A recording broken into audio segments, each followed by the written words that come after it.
Hello, cartoon fans. Welcome to Generation Toon, presented by the Space Monkey X Audio Workshop. This is your host, Rob Lamley. Here on Generation Toon, I, a Gen Xer, will be joined by my wife, Andrea, a millennial, and our Gen Z daughter, Harper, to watch some of our favorite cartoons spanning the last 40 years. In case you're not familiar with the show, each installment is part of a 3-episode cycle where one of the co-hosts presents a cartoon from their generation. We sit down and watch some of the featured cartoon, and then we'll talk about what makes it great, not so great, and whether or not we'd watch more of it in the future. If you like what you hear, please subscribe today and don't forget to leave a review wherever you get your podcasts. And with that, let's head over to the latest episode of Generation Toon.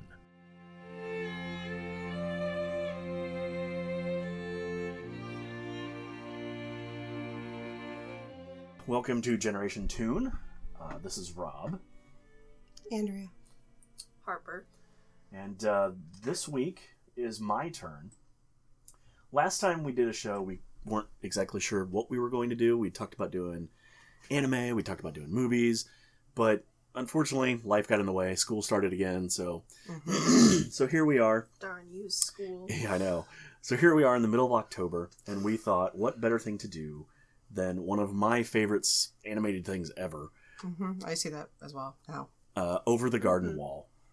To me, this series is autumn on the screen. Like, it's a fall favorite. Yes. Yeah, when the leaves start to turn, I want to watch Over the Garden Wall. It used to be I wanted to watch It's the Great Pumpkin, Charlie Brown, but that means that's like kid stuff compared to what Over the Garden Wall is. Oh yeah. So to me, this is just such a good series. But it is. Let's get started. First of all, Over the Garden Wall was broadcast during the week of November 3rd through November 7th, 2014 on Cartoon Network. It tells the story of half-brothers Wirt and Greg as they wander through the woods. The boys don't really know where they are or how they got there. They just want to find a way home. Along the way, they meet many different characters, some looking to help, others to hinder their progress. The series stars Elijah Wood as older brother Wirt. Wood has been in a ton of movies like The Ice Storm, The Good Son, The Faculty, Eternal Sunshine of the Spotless Mind, the 2012 remake of Maniac, a fun little horror comedy called Cooties, but is of course best known as Frodo in the Lord of the Rings trilogy. Colin Dean as his little brother Greg. Dean was only 8 at the time, but had already been a voice actor for a few years before that. His biggest role to date has been as Lincoln Loud on The Loud House. Melanie Linsky plays Beatrice, a young girl who has been turned into a bluebird that helps Wirt and Greg on their journey. Linsky started acting as a teenager in her native New Zealand in Peter Jackson's critically acclaimed film Heavenly Creatures. She has since been in a lot of independent movies and TV shows, most notably as one of the leads in the amazing TV series Yellow Jackets, for which she has been nominated for and won many awards, including an Emmy. She is currently married to Jason Ritter, the voice of Dipper on Gravity Falls, and is one of my celebrity crushes. Christopher Lloyd plays the woodsman, a man who is cursed to cut down trees and grind their branches to make oil to keep his lantern burning. Lloyd has had a long career, but we all know him as Doc Brown from the Back to the Future series.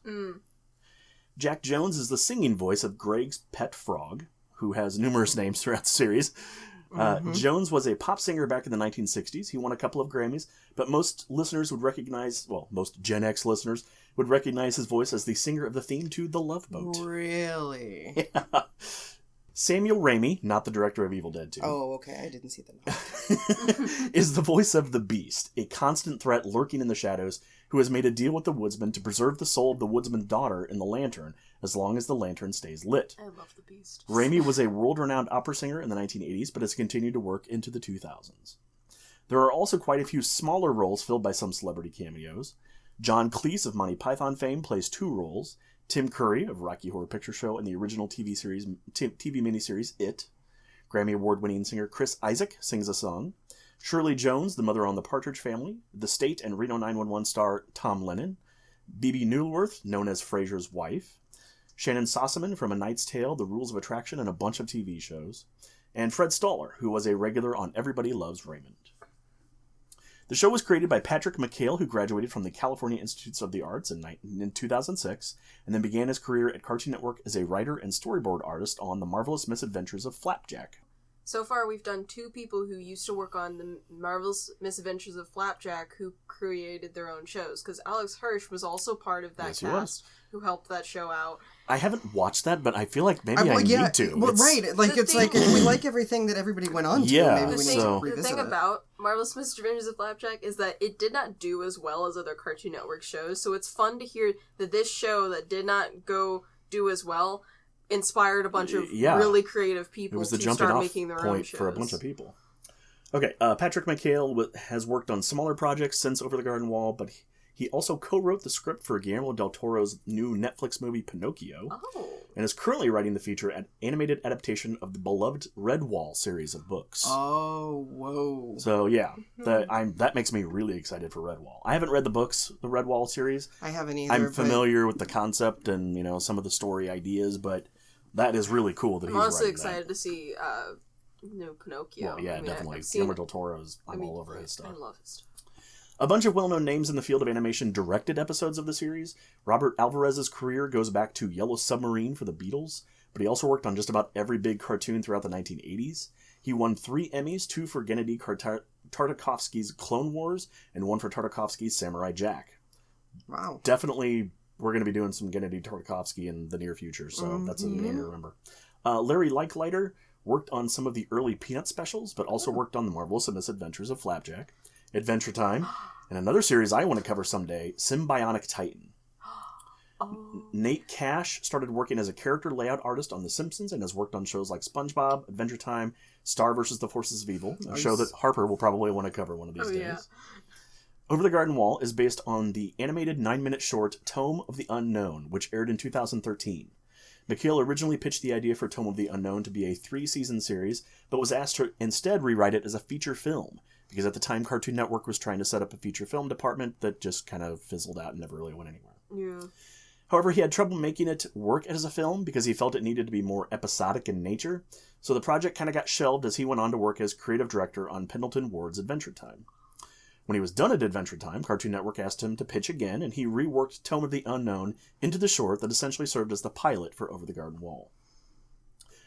He initially conceived of Over the Garden Wall as an 18-episode miniseries, but it got knocked down to 10 because of time constraints. So they probably said, we want to air this, by November, and so they just couldn't physically get them done.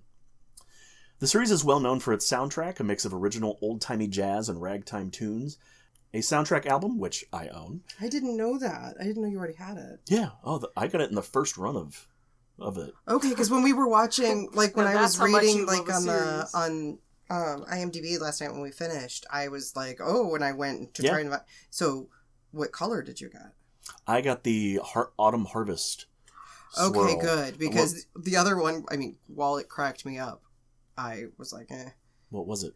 The other one is Jason Funderburk green. No, no. Because it's the olive. Well, there's also been... I got the original pressing. There's been another pressing since then. Maybe they added the Funderburk green for that. I don't know. I saw the Autumn Harvest, but it was like a pick. Obviously. Maybe that's part of why you think of autumn whenever you see it. You have the Autumn Harvest cover of the soundtrack. No, it's more the overall I know atmosphere. And it's also not the cover. It's the record itself is I'll show it to you when we're done here. It's really cool. It's beautiful. Anyway, the soundtrack album was put out on vinyl by Mondo. Mondo has released a special cassette tape called For Sarah that features Elijah Wood reading poetry and additional music from the Blasting Company. Nice. That one's really cool, but I didn't have a tape deck at the time, so I didn't bother buying it. But I can't buy it anymore. I'm sure it's hundreds of dollars. My soundtrack on eBay is insane. Yeah. The show has received almost universal acclaim. It was nominated for a few Annies, but sadly did not win, which is surprising to me. However, it did win 2 Primetime Emmys. The show spawned numerous series of comic books that ran from 2014 until 2020.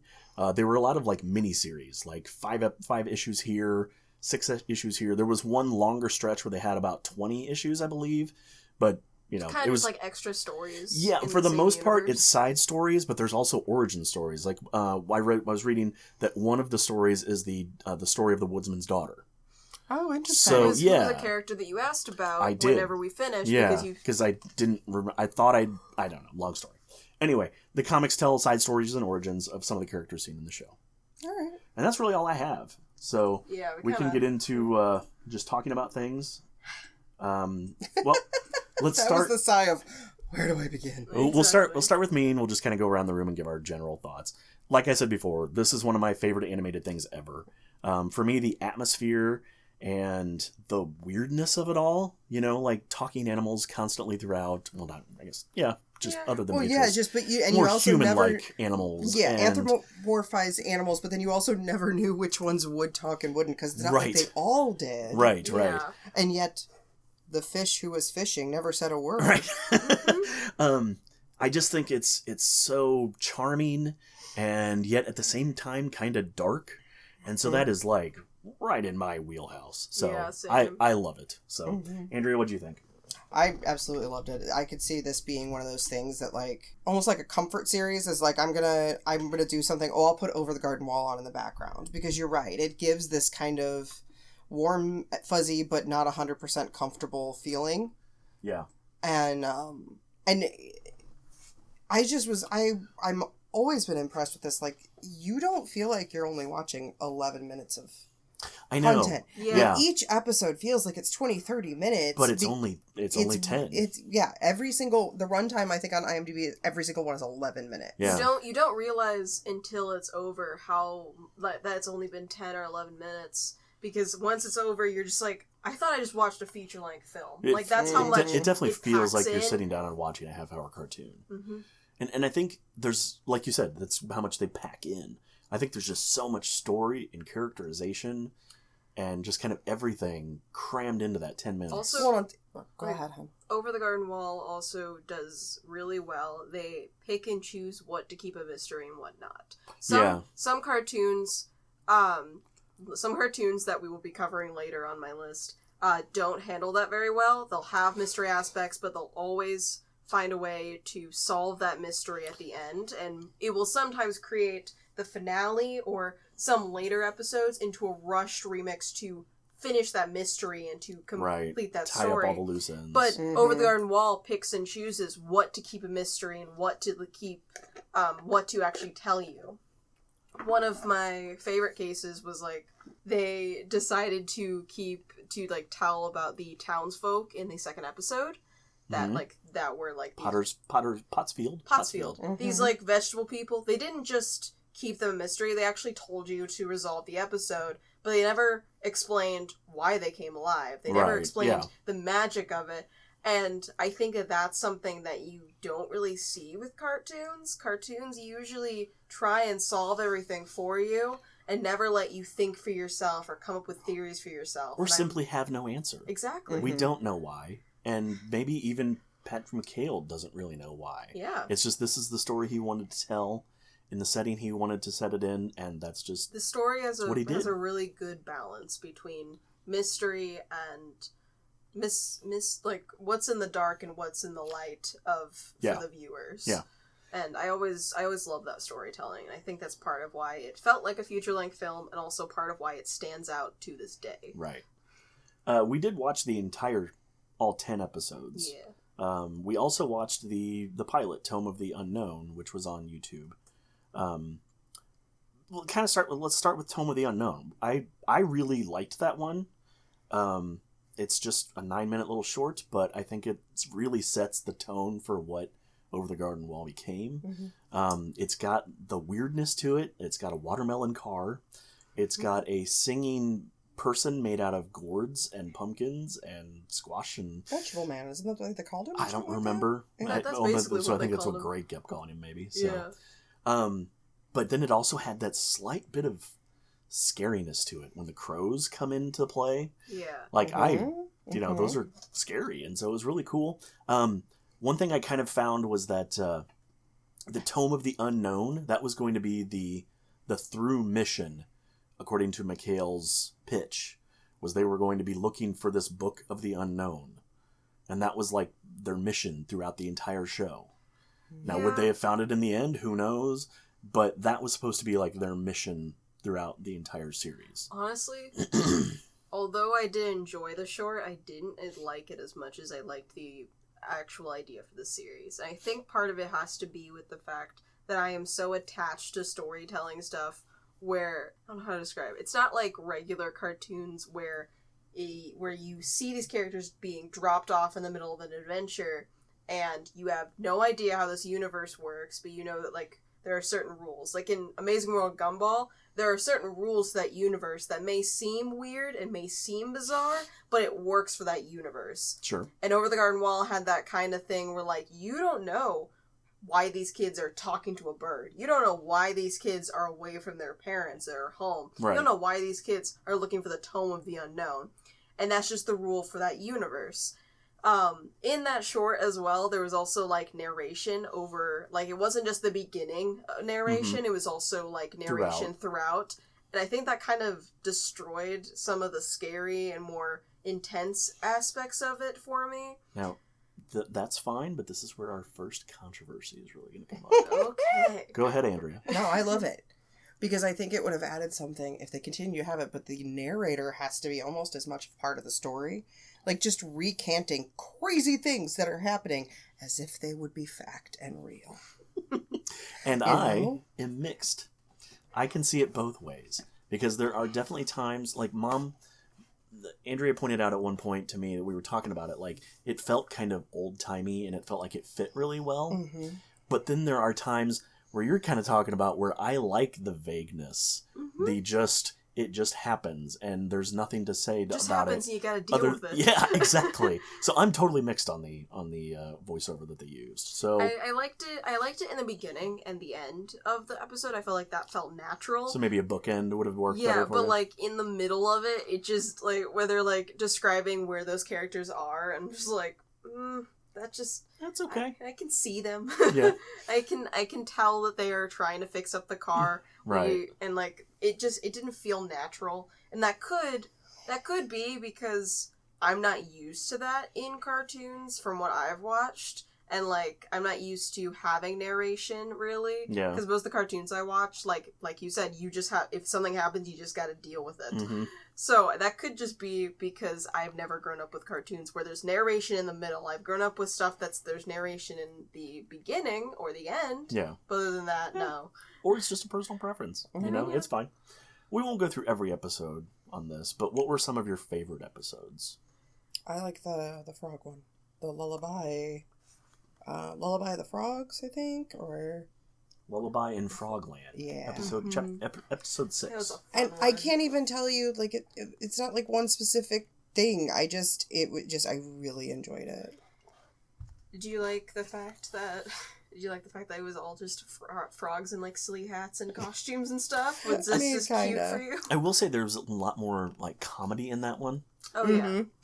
Which I'm usually going to I'll gravitate towards. Yeah, because there's the silly singing frogs and instruments being played. There was a scene where there was a frog couple and they were holding all these tadpoles and then Wirt and the gang ran into them and they dropped them. Right. And they kept slipping on them. Yeah, they became their version of a banana peel. It was it's just And then there was the repeating gag where something kept happening and these frogs kept just grabbing things out of the air. Oh, because waiters would trip right. with stuff, and there's three frogs that are always ready to snap it out of the air with their tongues as the hors d'oeuvres are flying past them. And that was a running gag. It happened 2 or 3 times. Mm-hmm. I really liked that. I did like how Greg's pet frog, which is how I'm going to be referring to him, considering the fact that Greg... You mean the first one?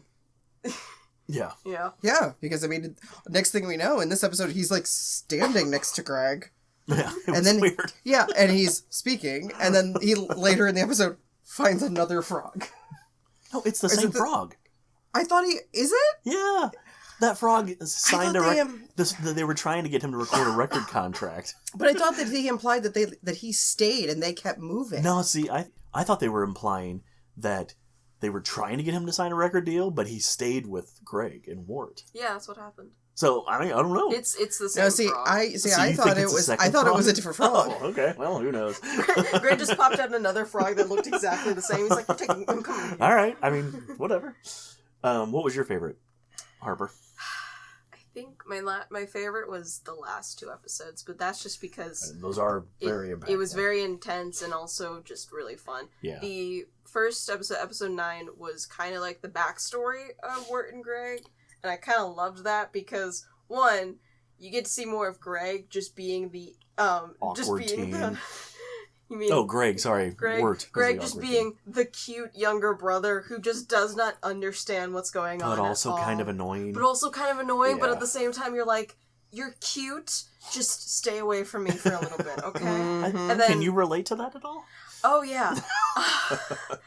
I definitely can.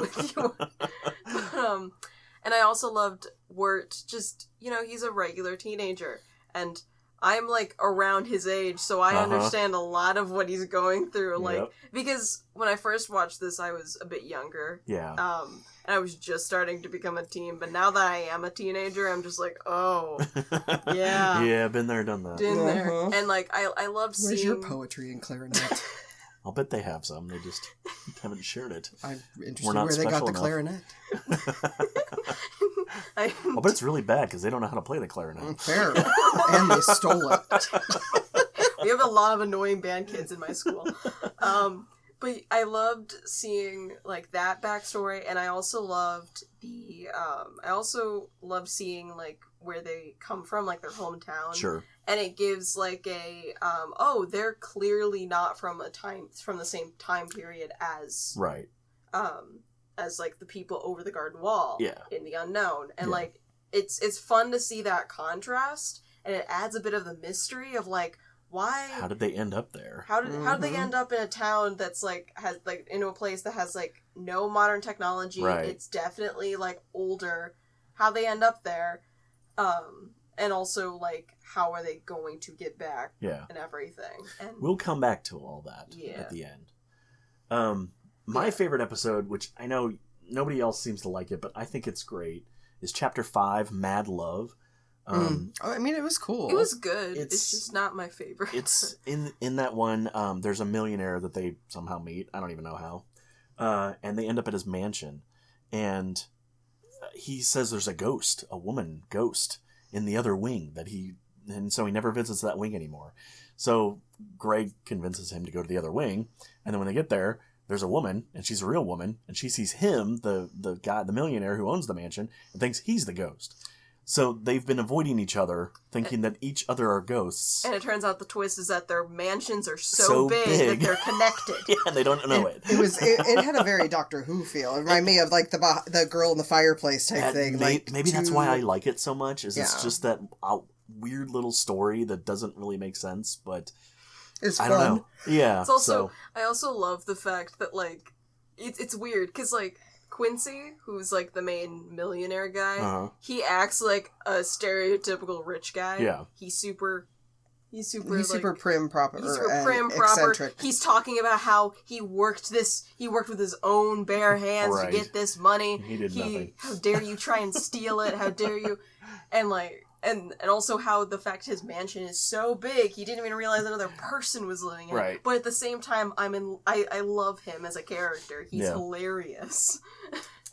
Well, then let's go ahead and get to the ending then. Yeah. The last two episodes are called, which are Harper's favorite, Into the Unknown and then The Unknown. Which, like you said, Chapter 9, Into the Unknown, is where we kind of learn the backstory of Wirt and Gray. Of them. And then Chapter 10 is when we kind of see their resolution of the story in the woods. I don't know how else to describe it. This was after... So, in one of the episodes that we did not like as much, Greg made a deal with the Beast, who's the main bad guy. And so now he is trying to help the Beast out with some things, and the Beast is basically tricking him. So he can get home. Yeah. And because he thinks he's helping out his brother and everything. Yeah. And so, and in this episode, Wirt finds him, and he's starting to grow into an Adelwood? Is that what it was? Adelwood? Adelwood tree. Yeah. Which is kind of the Beast's version of, like... Well, it's the only tree that the woodsman you get the oil to keep the lantern running. Right. And so, but it's his kind of version of almost like a hell. He's trapping the soul, and he's, transforming because he's feeding off of it. Exactly. Mm-hmm. Because what needs to happen, and this is a spoiler, is that it's not the woodsman's daughter's soul that's in the lantern, it's the Beast's. Mm-hmm. And the Beast is tricking people into thinking that their lost loved ones are in the lantern, so they're going to keep it lit. Yeah. But instead they're keeping the Beast alive. Yeah. And the woodsman, well, I should say Wirt discovers that is the case when the beast offers to give him the lantern with Greg's soul inside. And he's like, well, wait a second, that doesn't make any sense. It's supposed to be the daughter of the woodsman's daughter, unless it's your soul. And, and so what I love about that is the fact that Wirt kind of just goes to the woodsman and is just like, man, this is not my business. I'm gonna go save my brother with your axe. You deal with this. And he just leaves it, and he leaves the woodsman, who has been like trying to help them, but at the same time not really. Yeah, it's weird. Throughout the entire series, he leaves the woodsman with this choice, whether or not you slave away for the rest of your life fueling this lantern, or you make the choice to blow it out. Yeah. While he is taking his brother and leaving. Yeah. And the woodsman does make that choice, spoiler, by blowing out the light in the lantern. Yeah. And then we get to see the ending, which is where Greg and Wirt are found by authorities and. Well, okay, let's get back up just a little bit. Yeah, sorry. In the real world, Greg and Wirt it's Halloween, and they go hang out with some friends in the graveyard, and then the police come.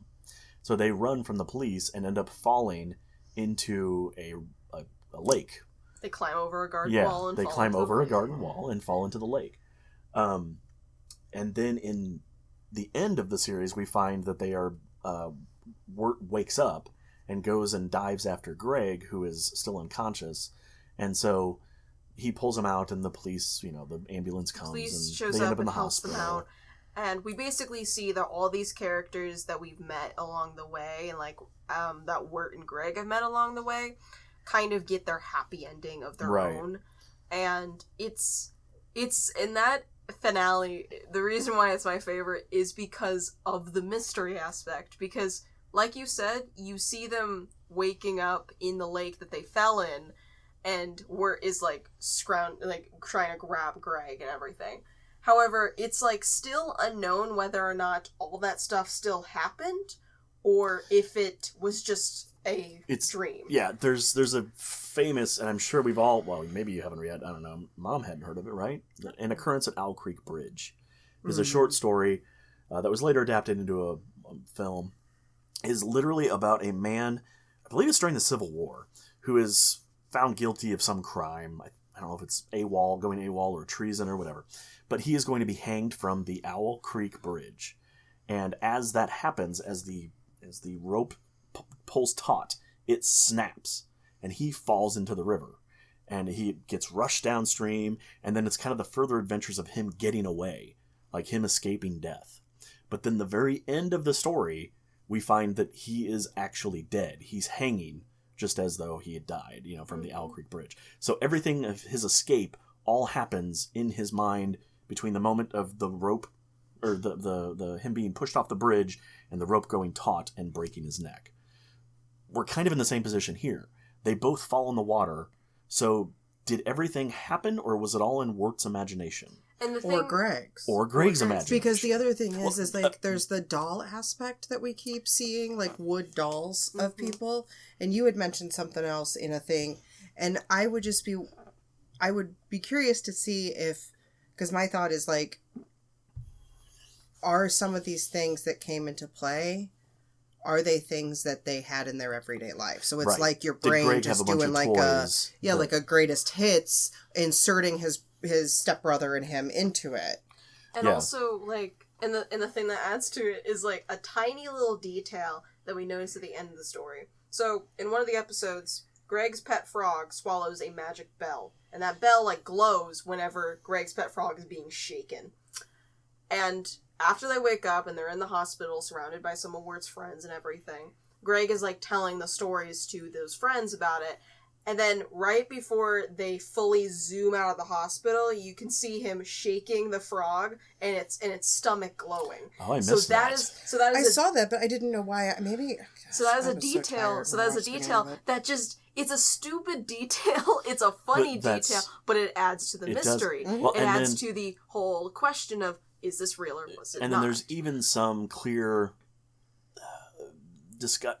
sort of unsaid discussion between Wirt and Greg that they both had some kind of an adventure. Like a shared consciousness. It also has to deal with their character, because I mean, we might as well just get into characters. Yeah. But, Wirt, in the beginning, was the nervous wreck, older brother. He doesn't know what to do. He doesn't really want to keep Greg around. No, he would rather He's not. blaming Greg for a lot of things in his life. Yeah. But the biggest thing is that they're lost in the woods because of him. And at the end, you can sort of tell, like, especially when Wirt was diving to save Greg, you can sort of tell that there was a little bit of a character change and, like, character development. And that detail of him developing as a person and him developing as a character throughout these entire things does add, again, to the mystery of whether or not it was real. Because I don't think if you had this sudden flash of a dream, of like a fake adventure, you would change that much as a person. I don't know. But the thing is that all of this is during a near-death experience. Yeah. True. Like, that will change a person. It's kind of the Wizard of Oz Yeah. aspect of the story. Because, you know, Dorothy goes in, well, okay, this is more, she's not a fan of Kansas. It's a bad place. You know, the lady's trying to steal her dog all the time and blah, blah, blah. But when she comes back, she's so excited to see everybody again. And I think it's kind of a similar thing you could say. That being said, the only reason I feel like it's Wirt's story is because he's the one who falls in the lake in the dream world, the woods. And so then when he's coming out, to me, that makes it from his point of view, this whole thing. Yeah. I could be wrong. It just, that's how I interpret it. What I do love about Wirt's character is the fact that you get little details of why he is so stressed, why he is so angry at Greg all the time, why he is like this. And it all comes back to his normal life before going into the unknown, before going into the woods. Because you get hints throughout the series, like you learn throughout the in the middle of the series that Wirt and Greg are half brothers. They're stepbrothers. They are, yeah. And and that he kind of adds that into a song in the middle of it for no real reason. He doesn't say, "Oh, my brother Greg and I." He explains that his mom remarried and had a kid with his stepdad. Yeah. And that he doesn't just say, "Oh, my brother Greg," or "Oh, my half-brother Greg." He has to explain it because it kind of shows that he is a bit annoyed at the situation going at home. Yeah. And that added, like, character kind of shows, like, oh, this is why he's so annoyed at Greg all the time. Yeah. This is why. And it's just a little added detail that, although is used for a gag, can also show a bit of his character. Yeah, it showed a lot of his character. And I also loved how, like, throughout the entire series, Wirt is, like, pushing Greg away. He's pushing him away. He's telling him to go. Well, at one point in, like, what is it, chapter 7 or 8, he literally tells him, "I don't care what you do. I'm going to go to sleep." Oh, yeah. Well, that's when he gives up. Yeah. Yeah. And then, like, on the last 2 episodes, whenever you do see Wirt in the unknown, he's, like, reaching out towards Greg. He's trying to reconnect and try and save him. And I feel like that, like, whole build-up worked out perfectly at the end. Oh, yeah, yeah. And that was really fun to see. Yeah. I also just, I love their dynamic. I love Greg and Wirt's dynamic. Well, yeah. Just the obviously silly little brother. And then the overly anxious, stressed out, awkward teen. Mm-hmm. Yeah, I know. It's very much our family dynamic on some level. I Wirt a lot. I relate to him too much. Aside from the main characters, was there any other character that you really, really dug? That's the thing. I really did only love I loved the main characters. I loved their dynamic. Greg is adorable. Beatrice is amazing.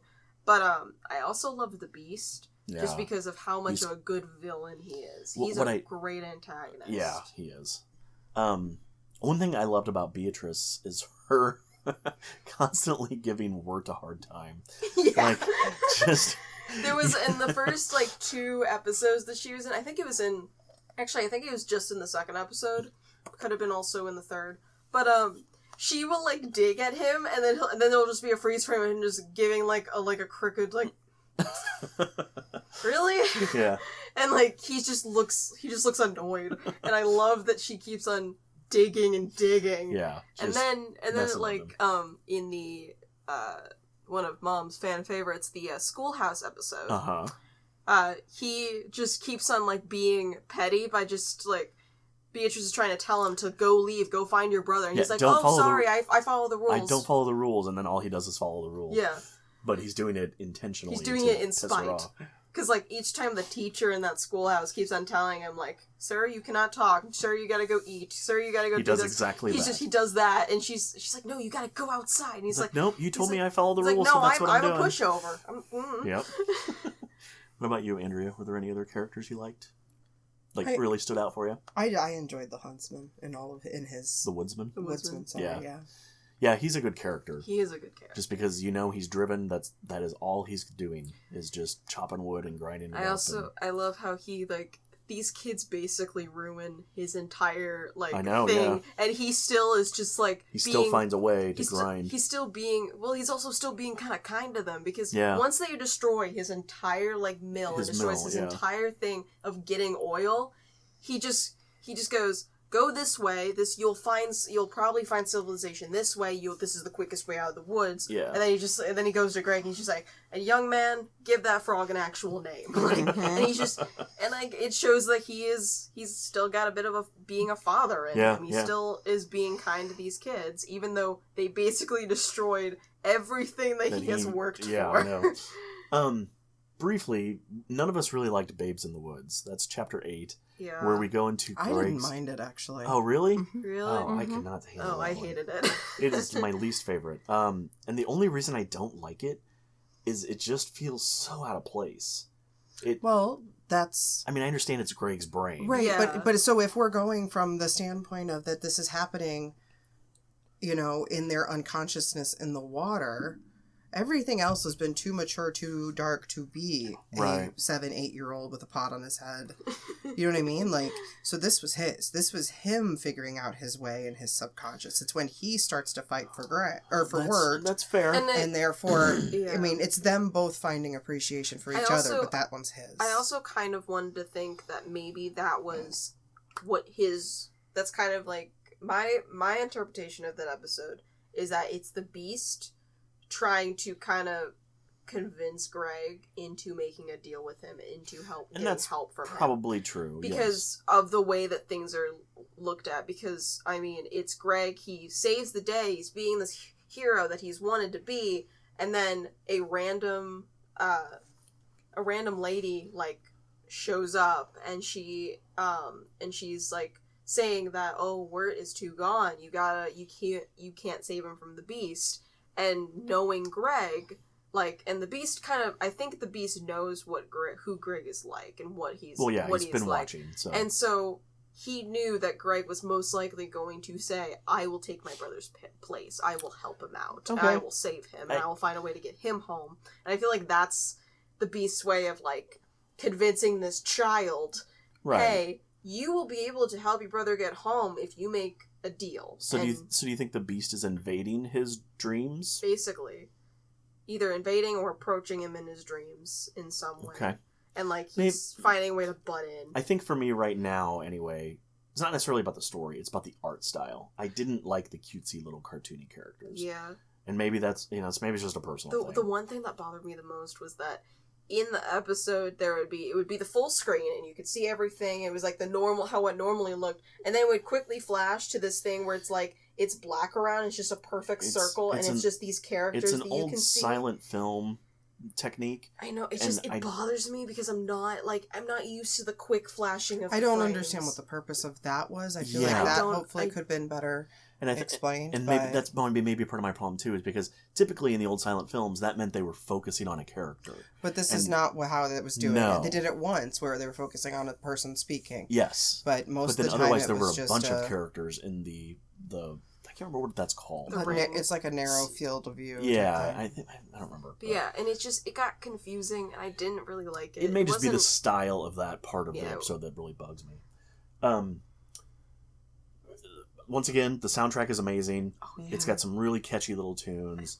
Some that really, like Potatoes and Molasses is just an all-time That's one that classic. We listen to in the car sometimes. But there's a lot of great music in it. I feel like even the set piece music. Just the normal soundtrack running underneath everything was great. It's honestly, this is like one of the few cartoon shows that like I could listen to the intro and that's it. Yeah. And I'd be happy. Like it's such a good introduction and it's such a good tune and I'm just like I could just listen to this for an hour straight and I'd be fine. I guess I forgot to mention this a little bit earlier, but one thing I find fascinating about this show is that we just are dropped into every episode. Like we don't have any idea what's going on in between episodes. It's not a concurrent story. Like it is very episodic, like Mikhail said it needed to be. But I just love that.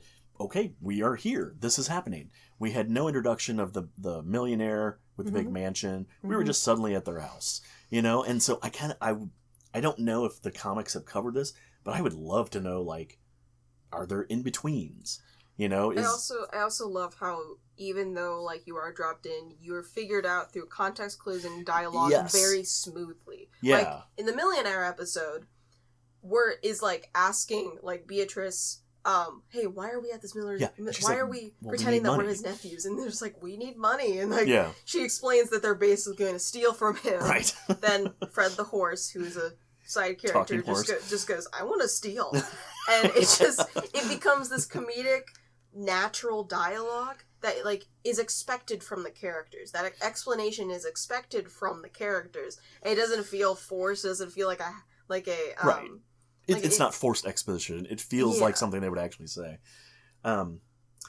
We probably need to wrap things up. We're unfortunately recording this on Sunday night when we would normally record on Saturday, so everybody's got to get to bed so they can get to school and work. Sure. But to kind of finish things up, Harper, how do you feel about Over the Garden Wall? Oh, I love it. Okay. I draw so much inspiration from it, and I love it so much. All right.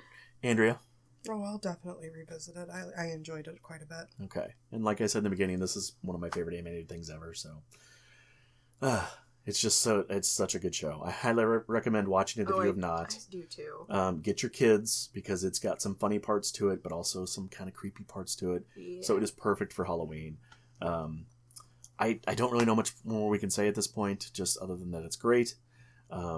Next time is Andrea's choice.